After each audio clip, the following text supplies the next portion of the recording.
আসসালামু আলাইকুম।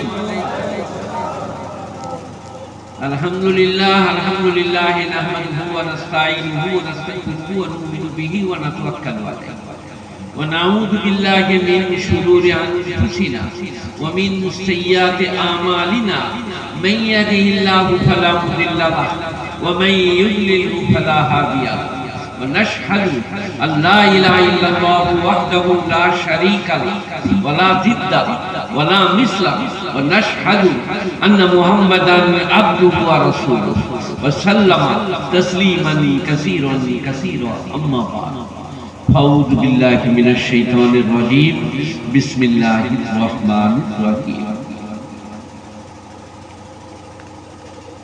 وإذا قيل لكم تفسحوا في المجالس يفسح الله لكم وإذا قيل انشزوا فانشزوا يرفع الله الذين أوتوا العلم درجات وإلى موضع قد أفلح المؤمنون الذين هم في صلاتهم خاشعون والذين هم عن اللغو معرضون والذين هم للزكاة فاعلون والذين هم لفروجهم حافظون إلا على أزواجهم أو ما ملكت أيمانهم فإنهم غير ملومين فمن ابتغى وراء ذلك فأولئك هم العادون والذين هم لأماناتهم عهدهم راعون والذين هم على صلواتهم يحافظون أولئك هم الوارثون الذين يرثون الفردوس وإلى موضع ألهاكم التكاثر حتى زرتم المقابر وإلى موضع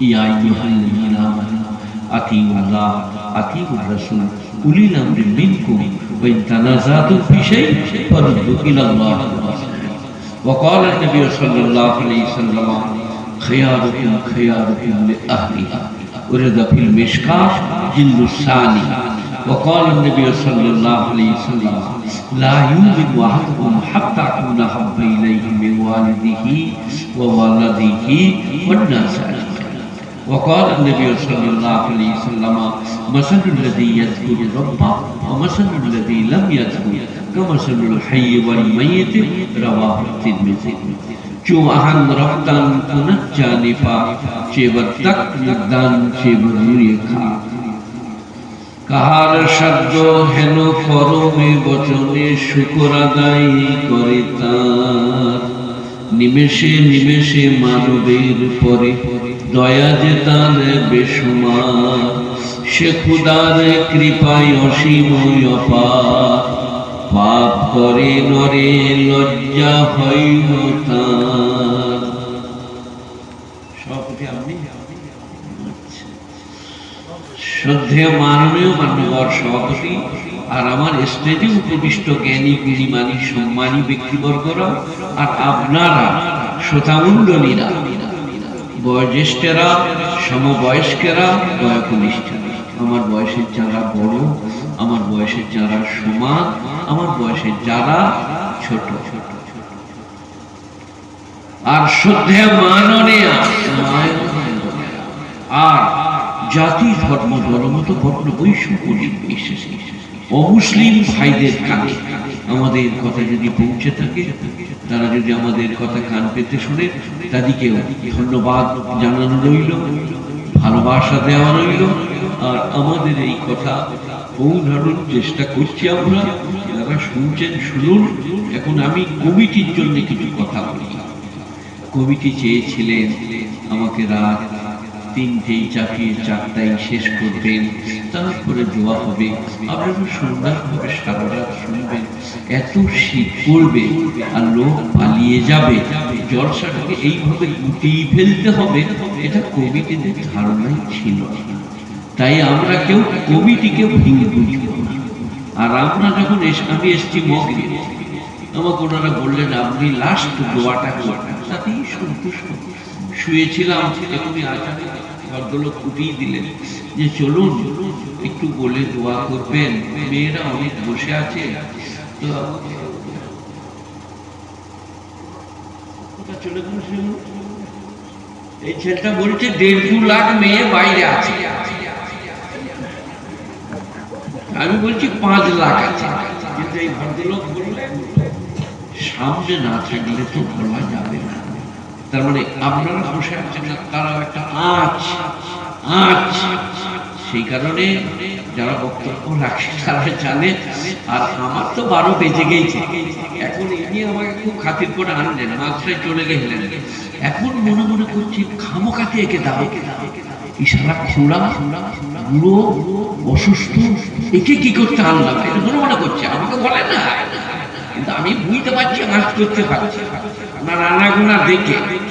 তো এখন এই যে বাবু বললেন, আমার অত্যন্ত ভালোবাসা জলিলিয়া মুর্শিদাবাদে, সেখানে একজন হেড মৌলানা করলেন, মৌলানা সাহেব হচ্ছে বক্তাদিকে রাস্তা দেখানো বক্তা। পশ্চিমবাংলায় আজকে 50টা বক্তা ধরে আনেন না, 49টা বক্তা আমার বক্তব্যের অনুসরণ অনুকরণ করেন। 50 বৎসর আল্লাহ আমাকে দিয়ে খেদমত করিয়েছে, কোনো অহংকার নাই, আত্মগরিমা নাই, তওবা করছি, এনাদিকে ভালোবাসছি। আমাকে চেয়েছিল এক, হয়ে গেল লোক নাই। তাই আমরা কেউ কার ওপরে কোনো প্রকারের ভুল ধারণা রাখবো না। আপনারা কি বলছেন? হবার কথা 3টেই চাপিয়ে 4টাই শেষ। আমিও তাই মনে করে শুয়েছিলাম। আর আমার রাতে 4-5 বার প্রস্রাব, এই 3 বার করেছি, আর একবার করে সুগারে। আর বয়স তো দেখতে পাচ্ছেন 32-33-এর মধ্যে চলছে।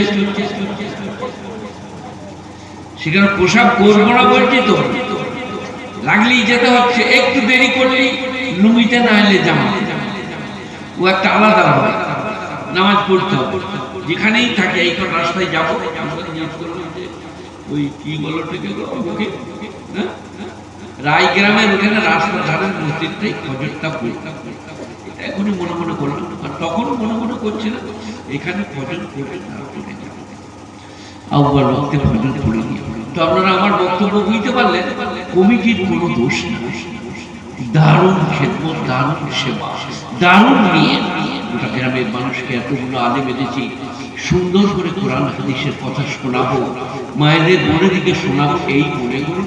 কিন্তু প্রচন্ড শীতে আর মানুষদের চলে যাওয়াতে ইতস্তত বিক্ষিপ্ত, ইনি এখন মনে করছেন কি করি না করি। ওনাকে নিয়ে চলেই চার, আমাকে উঠিয়ে দিলেন, চলুন আপনাকে যেতে হবে। আবার মনে মনে হচ্ছে উনি চলে গেইছেন, এখন কি করে নিয়ে যাই। দিয়ে তারপরে আমি একটু পেশাবখানা থেকে এলাম, জুতো মোজা পরলাম, পরে এসে বসলাম। আমি এটা ইনাদের তরফ থেকে আপনাদের বোঝাবো, সভাপতিরও দোষ নাই, বাবুরও দোষ নাই, কমিটির আরো অন্যান্য গণ্যমান্য ব্যক্তিদেরও দোষ নাই। খানা আমি যেমন বলেছিলাম, 2খানা ডিম আমরা বেরন করা বলি, কোথাও বলে টুবু করা, কোথাও বলে হাফ বয়েল, কোথাও ডিম আর কিছু বলে। সুন্দর করে 2টো ডিম আমাকে দিয়েছে, আর 2টো আমি ওই ডিম 2টো দিয়ে আর দারুণ গরম গরম টমাটো দিয়ে আর ডাল 1 চামচ দিয়েছে। আমি যেখানে যাই, আমি গরু গোশ খাই না, পোলট্রি মুরগি খাই না, আর রাতে খেতেও পারি না, ওই দিয়ে খেলাম জাহান ধরে। এনাদের খেদমত মনে রাখবো। আর প্যাকেটে করে নাস্তা দিই, সম্ভব হলে আমি আসমার মায়ের জন্য নিয়ে যেতাম। আসমার মা, আসমা আমার বড় মেয়ের নাম, মানে আমার ওইটা কাজ। আমি স্ত্রী দিকে এত ভালোবাসি, বিশেষ করে আসমার মাকে।